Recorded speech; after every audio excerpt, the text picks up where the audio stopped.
Welcome to Tennis Spin, where we put our spin on your tennis. Rafa today. New Rafa today. Maybe the forgotten Rafa? Stay tuned.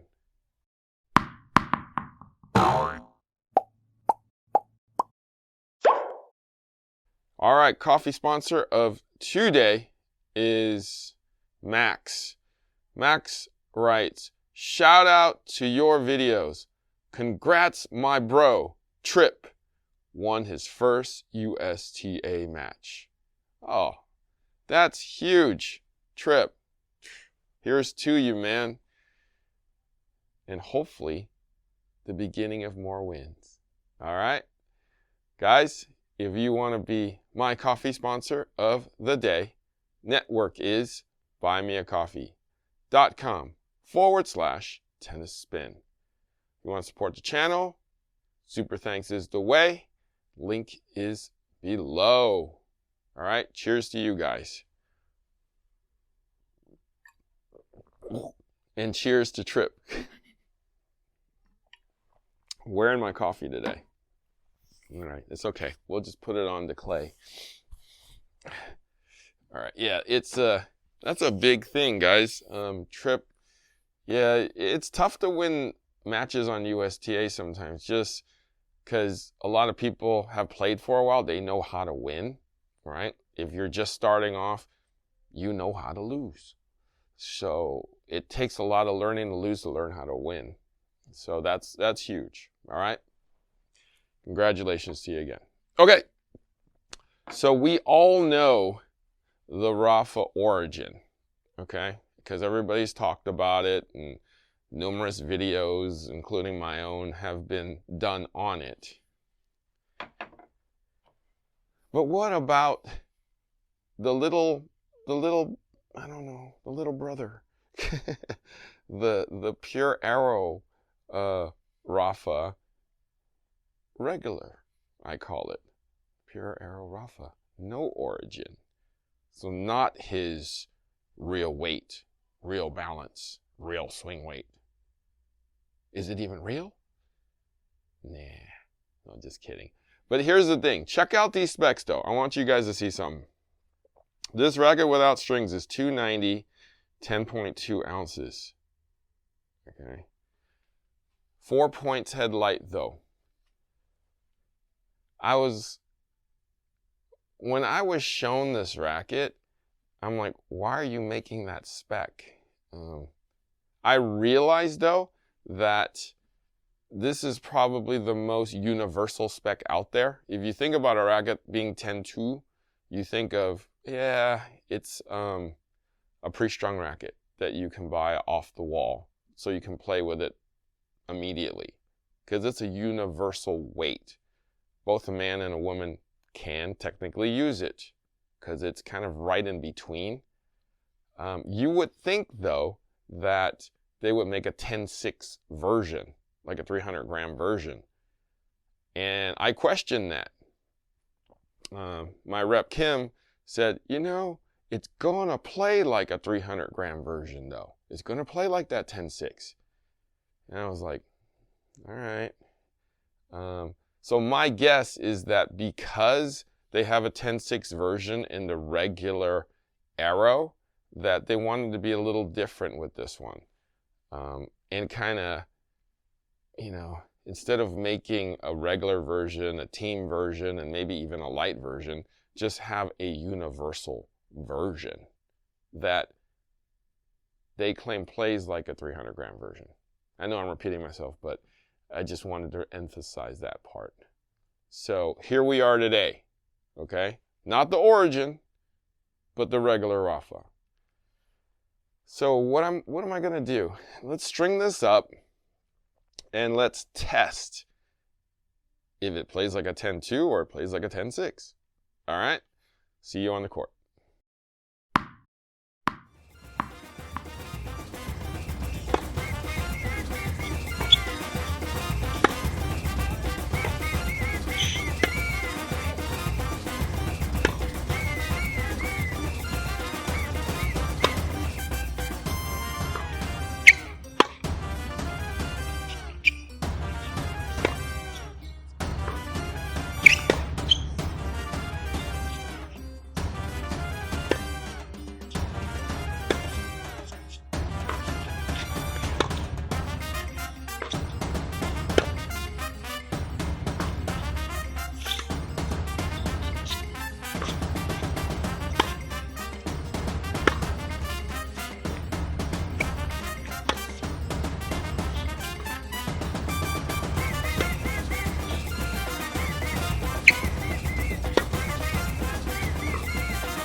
right, so we just got off the court with the Pure Aero Rafa non-origin edition.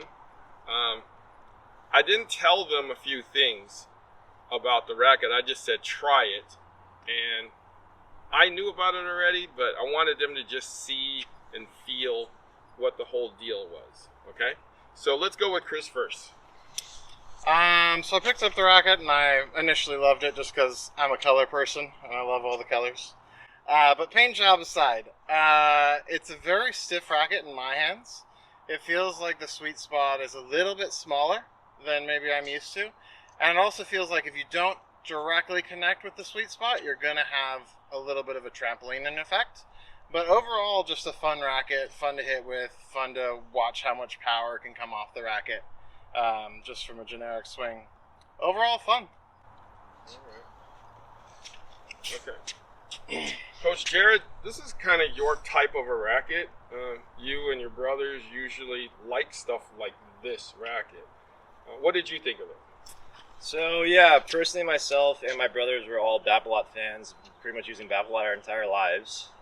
So this racket, I had to compare it with the classic Banana Arrow. So the Banana one traditionally has a very wide string pattern, very big sweet spot, and I think they traditionally did the same thing with this racket. The only difference is I think they added more weight towards the head of the racket. So for me, with the old Banana racket, I think I was swinging a little bit too fast, so it's kind of hard for me to kind of just dial the ball in and kind of control it a little bit.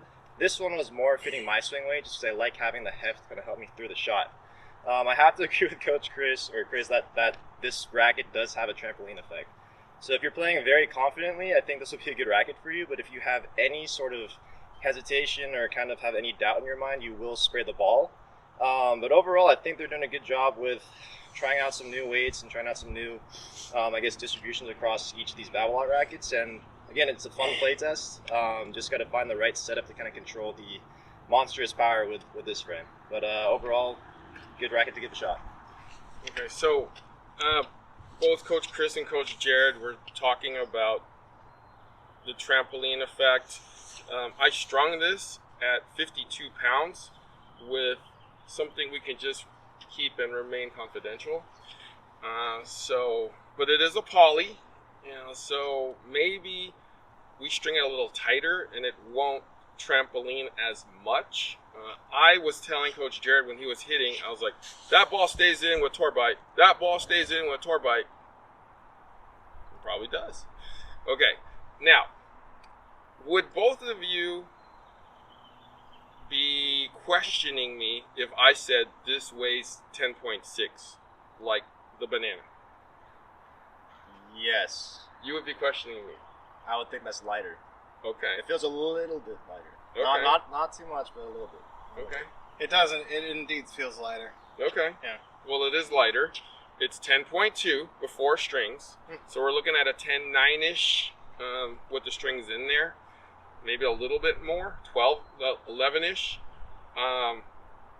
When Babolat created this racket, and they showed me this racket, they had the Origin, which is super heavy, and then they had this one, and then they had a light one. And I was like, what happened to 10.6? They were like, we decided to just make a 10.2 and make it feel like a 10.6. How does that work? It's 4 grams, right? I mean, I would say you're freaking close, though. You're freaking close to 10.6. One thing I'll say about this racket, for being a 10.2 racket, this has some pretty good stability for being a light frame. So I think the stability on this frame was pretty good. Yeah? No, it's a stiff, stable racket. Yeah, I would say that, yeah, they're close to a 10.6, though. They're very close. There is a slight weight distribution here because it is 4 points headlight before the string, so you do feel more of the weight moved into this zone here. Whereas in a 10.6 version, it would, be a lot head lighter for more spin generating. So, I mean, I liked it. It's a fun racket. This is your type of racket. Would you use it? If I get the specs right, yeah, I think I would. So Okay. just dial it down a little bit. This is definitely not your type of racket. Funnily enough, I think if I strung it a little bit different and a little bit tighter, I might. Okay. All right. Well, guys, thank you for joining me in this fun play test. They kept saying, "What's with the colors?" Rafa chose them. He likes this stuff. He likes the pinks and the baby blues and the purples and the oranges. Coach Ma, where can they find you? You guys can find me on Instagram at Ma Tennis. Coach Chris, where are you at? Here at MTC, Marin Tennis Club on YouTube. All right. Guys, thank you for watching Tennis Spin, where we put our spin on your tennis. Do you go on the court and play mindlessly, not knowing what you're doing, not knowing how you're going to win? Do you just counterpunch whatever's coming at you? Are you the counterpuncher, or are you the aggressor?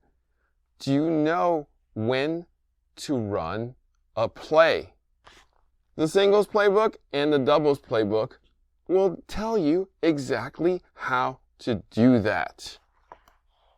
My man Will at Fuzzy Yellow Balls wrote these books with his many years of experience of teaching and collaborating with pros to easily teach you how to run a tennis play. It's as easy as that. Check out the plays on these books. There's a QR code you can scan, and it'll show you in a video how to do it. Then you can practice it, run your play, and win your point. Check it out at Fuzzy Yellow Balls. Link is below.